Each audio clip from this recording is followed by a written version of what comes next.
Hey cruise fans! Ready to bust some Carnival cruise rumors? Social media is swirling with wild stories about new rules, and it's getting out of hand. Can you still dance, bring your speaker, or stay out late? Let's clear things up, fast. I've got the facts, the real scoop, and a little bit of sass. Let's set sail through the rumors and get to the truth. Alright, first up, let's talk about something that's been making a lot of noise, both literally and figuratively online. I'm talking about those clacking fans. You know the ones I mean. They're big, they fold out, and they make that loud thwirp sound. The rumor mill has been churning, saying Carnival has outright banned these fans from all nightclubs and events. People are saying you can't bring them, you can't use them, you can't even think about them without getting sent to the brig. It sounds dramatic, doesn't it? Like something out of a pirate movie. So is it true? Are the days of dramatically fanning yourself on the dance floor over? Well, this one is actually a fact. Yes, you heard me right. Carnival did indeed put a policy in place regarding these specific types of fans. It's not a brand new, just announced thing though. This rule was officially put into effect back in 2022. The cruise line found that the loud, repetitive clacking sound was becoming a major disruption for other guests and for the performers and DJs trying to entertain everyone. It's like trying to do a monologue while someone in the front row is playing the drums. Think about it from their perspective. The DJ is trying to build up the energy, get the beat drop just right, and suddenly, thwarp, thwarp, thwarp.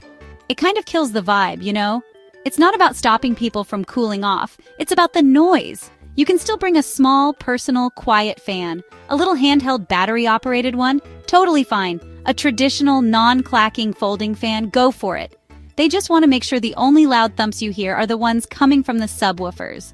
So the bottom line here is, yes, the noisy, clack-style fans are a no-go in venues like the nightclub and the theater. It's all about respecting the shared experience and making sure everyone can enjoy the entertainment without that extra, shall we say, percussive interruption. It's a rule based on sound, not on style.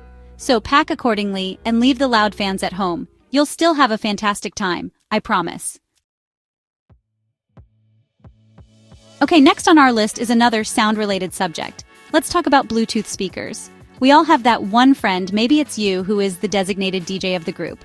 You've got the perfect playlist for every occasion. A chill by the pool mix, a getting ready for dinner jam, a balcony stargazing vibe, and you want to share that music with your friends using your trusty portable speaker. The rumor floating around is that Carnival has banned all Bluetooth speakers from the ship. No music on your balcony, no tunes in your stateroom. So what's the real story? Is it complete silence from here on out? This one is also a fact, but with some important details. Carnival's policy states that guests are not allowed to use portable speakers in public areas, on their balconies, or in their staterooms if the sound can be heard by their neighbors. The key phrase there is if the sound can be heard. They aren't trying to stop you from listening to music, they're trying to stop you from making other people listen to your music. It's the classic my vacation versus your vacation scenario. The reason behind this is pretty simple and honestly pretty considerate. Imagine you're finally on your dream vacation. You're sitting on your balcony trying to listen to the peaceful sound of the waves, and all you can hear is the thumping bass from your neighbor's cabin. Or you're trying to take a nap before dinner, and the room next door sounds like a private concert. It can be really disruptive and take away from that relaxing atmosphere that so many people are looking for on a cruise. It's all about being a good neighbor at sea. So what's the solution? It's simple.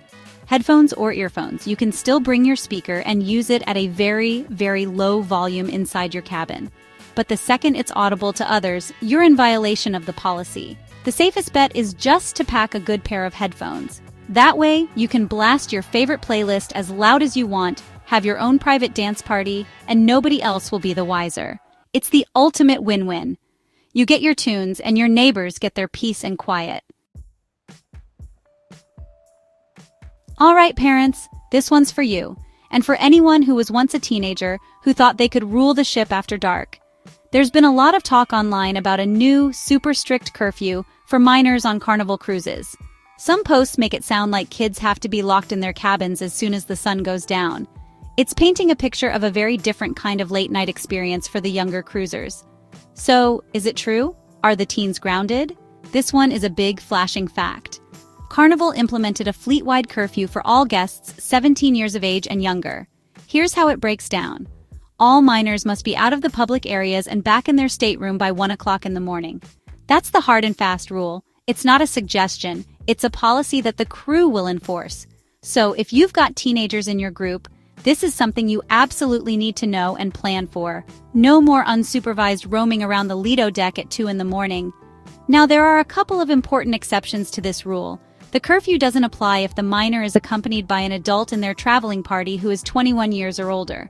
So if you're with your kids, you can all be out and about. The other exception is for teens who are involved in a supervised Club O2 or Circle C event, which are Carnival's clubs for teens.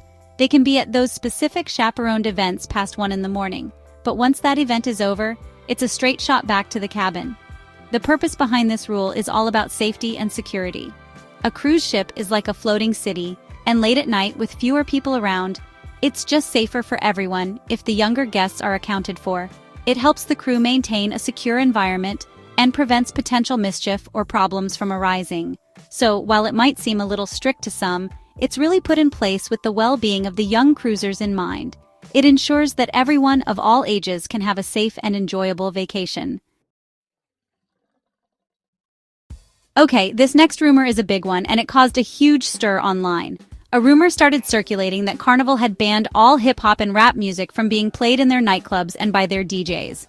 People were, understandably, very upset. The idea that a whole genre of popular music would just be forbidden seemed pretty extreme and, frankly, unbelievable. It led to a lot of heated debates and posts from people swearing they would never cruise with Carnival again if this were true. So, let's clear the air on this one right now. Is it true? Did Carnival really ban hip-hop? This is 100% Categoria Cali, without a doubt, pure fiction. This rumor is completely false. It seems to have spun out of control from a few isolated incidents or misunderstandings, but there is absolutely no company-wide policy banning hip-hop or rap music. It was a classic case of internet telephone, where a small story gets twisted and amplified until it becomes this massive, untrue headline. Carnival themselves even had to come out and address this. Their brand ambassador, John Heald, made an official statement debunking the rumor. He made it very clear that their DJs are encouraged to play a wide variety of music to cater to all their guests. They want everyone to have a great time and hear the music they love. Think about it. Their whole brand is the fun ship. Banning one of the most popular music genres in the world would be the opposite of fun for a huge number of their passengers. If you go into a Carnival nightclub, you're going to hear a mix of everything. You'll hear pop, you'll hear rock, you'll hear Latin music, you'll hear EDM, and yes, you will absolutely hear hip-hop and rap. The DJs are pros at reading the crowd and playing what gets people dancing. So please do not let this silly rumor worry you. The beats are still there, the dance floor is open, and you will definitely hear your favorite tracks. The music is alive and well on Carnival. Get ready to move, because our next rumor is about a dance floor favorite. You know it, you love it. You've probably done it at every wedding you've been to for the last decade. I'm talking about the wobble. The rumor started spreading, hot on the heels of that false hip-hop ban, that Carnival had also banned the wobble line dance. People were posting videos asking, "Is this the end of an era?" It seemed so specific and strange that some people actually started to believe it. So, can you still get your wobble on? I am happy, so happy to report that this rumor is complete and utter fiction. It's a total fabrication. The wobble is not banned. The cha-cha slide is not banned. The Cupid shuffle is not banned. The electric slide is not banned. All of your favorite classic line dances are safe and sound and are still a huge part of the fun on a Carnival cruise. Can you imagine a cruise without a line dance? I can't. It's part of the experience. This rumor seems to have been created just to stir the pot, to add fuel to the fire of the other false rumors that were circulating at the time. There's no policy, no memo, no directive from Carnival telling their cruise directors or DJs to stop playing these songs. In fact, it's just the opposite. They know how much guests love these interactive, easy-to-learn dances that get everyone out on the floor together, from grandkids to grandparents. It's a unifying force of fun. You will still hear these songs played during the deck parties, at the sail-away party, and often in the nightclubs as a way to get the energy up. The cruise director will still get on the microphone and teach you the steps if you don't know them. So please, pack your dancing shoes and practice your moves in the mirror. You can wobble, baby, wobble all you want on your next Carnival cruise. The dance floor is waiting for you.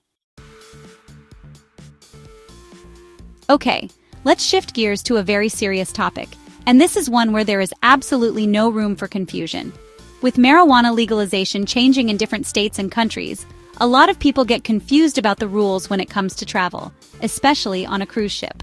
The rumor, or perhaps more of a question, is whether you can bring marijuana or THC-infused products like edibles on board if you have a medical card, or if it's legal in the state you're sailing from. Let me be incredibly clear on this. This is a hard fact, and it's the most important one to remember. Carnival has a strict zero-tolerance policy against bringing any form of marijuana or THC products on their ships. This includes cannabis in its leaf form, edibles like gummies or chocolates, THC vape pens, and any CBD products that contain THC. It does not matter if it's legal in your home state. It does not matter if you have a medical prescription. It is absolutely forbidden. The reason for this is all about maritime and federal law. Cruise ships operate under laws that go far beyond the state you departed from. Once a ship is in international waters, it is subject to federal law, and under United States federal law, marijuana is still classified as a Schedule I controlled substance. Furthermore, the ports of call you visit in other countries, like in the Caribbean or Mexico, have their own very strict laws against drugs, and cruise lines have to abide by those as well to maintain their good standing. The consequences for violating this rule are incredibly severe, and this is not a joke. Carnival now uses drug-sniffing dogs during the embarkation process at many ports. If you are caught, you will be denied boarding, you will not receive a refund for your cruise, and you could face fines and even criminal prosecution by local or federal authorities. They also state that if you're caught on board, you can be disembarked at the next port of call at your own expense. It is simply not worth the risk. Leave it all at home. Now let's talk about something that honestly affects everyone's cruise experience: how people act. We've all seen videos or, heard stories about disruptive behavior on ships. It could be an argument that gets out of hand, someone being rude to the crew, or maybe a group just getting way too rowdy. A rumor has been making the rounds that Carnival is cracking down with a new zero-tolerance policy. Is this just talk, or is there real substance to this? Well, I can confirm that this is a fact. Carnival has recently and very publicly reinforced its commitment to a zero-tolerance policy for disruptive behavior. They even added a whole new section to their ticket contract to address it. This isn't necessarily a new rule in spirit. They've always had a guest code of conduct, but they're now being much more explicit and much stricter in their enforcement. They're sending a clear message that the fun ships are for everyone to enjoy, and they won't let a few bad apples spoil the bunch. So, what counts as disruptive behavior? The policy is pretty broad, but it specifically calls out things like excessive noise, fighting, any kind of physical or verbal altercation, and being disrespectful to other guests or, very importantly, to the crew members. The crew members work incredibly hard to make our vacations amazing, and any form of abuse towards them is a huge no-no. It's really about following the golden rule: treat others how you want to be treated. And the consequences are no joke. In the past, someone might have gotten a warning. Now, Carnival is reserving the right to go straight to more serious measures. This can include being confined to your stateroom for the rest of the cruise, being disembarked at the next port of call at your own expense, or even being banned from sailing with Carnival in the future. They've also instituted a $500 fine that can be levied against the guest's onboard account to reimburse the cruise line for the costs of dealing with the incident. So, the takeaway is simple: be cool, have fun, and seriously, don't be that guy. Let's move on to another hot topic, literally, smoking. The rules around where you can and cannot smoke on a cruise ship have always been a point of discussion. But recently, there's been talk of a massive new fine for anyone who breaks the rules. People are wondering if this is a real policy change or just a scare tactic. So, are the penalties for lighting up in the wrong place getting more severe? This is another one that is a definite fact. Carnival has significantly increased the fine for any guest caught smoking in a non-designated area. The new fine is a hefty $500 per violation, which will be charged directly to your sail and sign account. This includes smoking cigarettes, cigars, e-cigarettes, or vapes inside your stateroom or on your stateroom balcony. This is a huge increase from the previous fine and shows just how seriously they are taking this issue now. So where can you smoke? Carnival is very clear about this. Smoking is only permitted in designated outdoor areas on the open decks and in specific sections of the casino for players. Some ships also have a designated cigar bar. You cannot, under any circumstances, smoke in your cabin or on your balcony. You can't smoke in hallways, elevators, theaters, or restaurants. The designated areas are clearly marked, so there's no excuse for not knowing where they are. The reason for this strict rule is simple, and it's the most important one on a ship fire safety. A fire at sea is the single biggest threat to a cruise ship, and an improperly discarded cigarette is a massive fire hazard. A cigarette butt flicked off a balcony can easily be blown back onto another balcony's furniture or into an open door, and that could be catastrophic. The $500 fine isn't just to be punitive, it's a powerful deterrent to prevent a life-threatening situation. So if you're a smoker, please follow the rules. It's for the safety of every single person on board. So, we've gone through a lot of rules, right? The fan clacking, the speakers, the curfew, the behavior policies. It might feel like a lot. And a question I see online is, why is Carnival getting so strict? What happened to the fun ships? People wonder if the cruise line is trying to take the fun out of cruising. It's a valid question, and it's worth taking a moment to look at the bigger picture here. What's the driving force behind all these policies? The answer, when you boil it all down, comes down to three key things: safety, community, and enjoyment. Let's start with safety, because it's number one. The smoking fine, the marijuana prohibition, the curfew for minors. These are all rooted in keeping thousands of people safe in a self-contained environment. A cruise ship is an amazing vacation spot, but it's also a complex machine in the middle of the ocean, and safety has to be the absolute top priority, no exceptions. Next, let's talk about community. When you're on a cruise, you're part of a temporary community of thousands of other people who are all there to have a good time. The rules about disruptive behavior, about loudspeakers, about noisy fans in the theater, those aren't about restricting your fun. They're about making sure your fun doesn't ruin someone else's.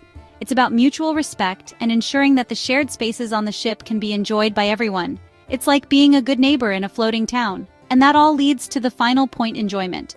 It might sound backward, but all these rules are ultimately designed to protect and enhance the enjoyment of the cruise for the vast majority of passengers. By curbing the disruptive behavior, ensuring safety, and maintaining a respectful atmosphere, Carnival is trying to make sure that your vacation is as relaxing, fun, and memorable as possible. They want the fun to come from the amazing destinations, the incredible food, and the fantastic entertainment, not from worrying about your safety or being annoyed by the people in the next cabin. Okay, before we wrap this all up, I have a quick bonus chapter for you. This isn't about a rule or a rumor, but it's a couple of recent changes you'll definitely want to know about before you board, especially if you're a creature of habit like me. Let's talk about drinks. Specifically, the ones that are included with your cruise. These are some practical, good-to-know updates that will help you plan your beverage budget. First up, for all you soda drinkers, there's been a big switch up. For years and years, Carnival was a Pepsi ship. If you ordered a cola, you got a Pepsi. Well, the times they are a-changin'. Carnival has officially switched their beverage partner to Coca-Cola. So now when you use your Cheers package or your Bottomless Bubbles card, you'll be getting Coke, Diet Coke, Sprite, and other products from the Coca-Cola family. For some people, this is the best news ever. For others, it's a tragedy. Either way, now you know. The second little update has to do with your morning juice. It used to be that the complimentary breakfast juices, I'm talking apple, orange, cranberry, were available all day long from the beverage stations on the Lido deck. You could go grab a glass of orange juice at 3 in the afternoon if you wanted. Carnival has changed this policy. Now those juices are only available for free during breakfast hours, which typically run until around 11:30 in the morning. After breakfast, those dispensers will be turned off or switched to a different beverage. If you want a glass of juice in the afternoon or evening, you will now have to purchase it from one of the bars. It's a small change, but it's one of those things that can catch you by surprise if you're used to the old way. So, this is just a friendly heads up. Get your free juice fix in the morning, and if you're a big soda fan, get ready to enjoy a Coke. It's all about being prepared. And that's a wrap! Wow, we covered a lot of ground today, didn't we? From clacking fans to curfews to the great wobble debate of our time. I really hope this helped clear up some of the confusion and answered your biggest questions. My goal is always to make sure you feel confident, informed, and super excited for your vacation. The last thing you should be worried about is some silly rumor you saw on social media. Now you have the real facts, straight from the source, so you can pack your bags and get ready for some serious fun. Thank you all so much for watching and for being a part of this amazing community. If you found this video helpful, you know what to do. please give it a big thumbs up. It really helps the channel out. And if you haven't already, what are you waiting for? Hit that subscribe button and ring the notification bell so you don't miss any of our future cruise tips, tricks, and deep dives. I want to hear from you too. Drop a comment down below and let me know if there are any other cruise rumors you've heard that you want me to debunk in a future video. Alright, that's all from me for today. Get ready for your next adventure, keep those good vibes going, and remember to always be a great cruise neighbor. I can't wait to see you all in the next video. Until then, I'm Brandon, wishing you all very, very happy sailing.